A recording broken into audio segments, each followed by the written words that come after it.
The Philadelphia Eagles' biggest concern and worry against the Atlanta Falcons on Monday night, stopping the ground game. Led by Bijan Robinson, but Atlanta also has a really good backup running back in Tyler Algier. And Bijan Robinson, as we know, a really gifted player who at Texas was one of the best dual-threat backs that we've seen at the college level over the last several years. He can slice and dice you in between the tackles, getting out to the edge. He has the speed and the elusiveness to do that. He has the short area quickness and burst to make you miss. He has really good vision and patience, and he is a home run threat anytime that he can get his hands on the football. And the Eagles in week 1 against the Green Bay Packers to start that game in Brazil, they were stout and physical in stopping the Packers' running attack. But then, after recess, Green Bay in that third quarter really made an adjustment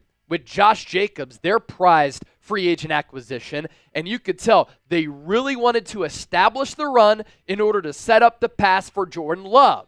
And in that third quarter, Josh Jacobs ran crazy. He ran for more than 70 yards in that third quarter alone, and Philadelphia gave up 84 rushing yards in the second half alone to Josh Jacobs. So with Kirk Cousins limited in this game, and him looking as if he's a statue coming off that torn Achilles, very limited coming off that injury because he's never been a good mover in the pocket, and he doesn't have a lot of confidence to put velocity behind the football, and because the Falcons' play calling is very predictable because they know that Cousins can't do much, they're going to run the football a lot. And I think they're going to feed Bijan Robinson in this game. They're going to give Tyler Algier a lot of carries as well. It's one of the best dual-threat running back duos in the National Football League that not a lot of people know about because last year Arthur Smith really struggled in calling the offense for Atlanta.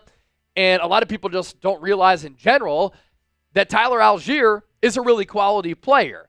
Bijan against Pittsburgh, I don't think Atlanta ran the ball enough. Only 18 carries, 68 yards, and a lot of those runs were out of the pistol. So over time, the Pittsburgh Steelers, who have one of the best defenses in the National Football League, knew what was coming, yet Bijan Robinson only got 18 carries. I would have featured him more, and Atlanta has to know that Kirk Cousins isn't 100% yet. Bijan's rookie year, it was a good rookie campaign for him. 214 carries, 976 yards, 4.6 yards per pop, 4 touchdowns on the ground, 4 touchdowns in the air as well, and then he also added 58 catches for 487 yards.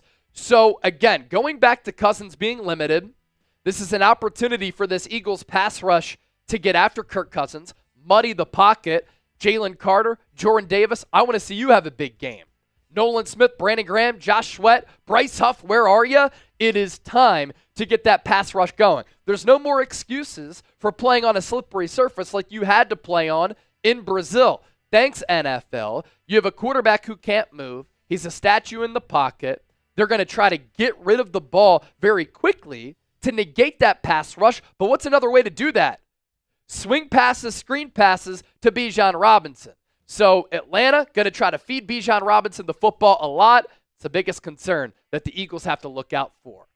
Next up here on the show, Devontae Smith's usage in week 1 against the Green Bay Packers was pretty telling. And it could be a sign of things to come for this Philadelphia offensive attack under Kellen Moore this upcoming season. And Kellen Moore discussed what makes Smitty so dangerous out of the slot. We'll hear from Moore coming up here just around the corner. Devontae Smith against the Packers, 54.1% of his snaps were out of the slot. Last year, he only lined up out of the slot 24.3% of the time. Offensive malpractice to not put him in a position to succeed, and it also helps out Jalen Hurts because Philadelphia in general a year ago barely targeted the middle area of the field. And in the last 2 years, Devontae Smith ranked 7th in yards per route run from the slot.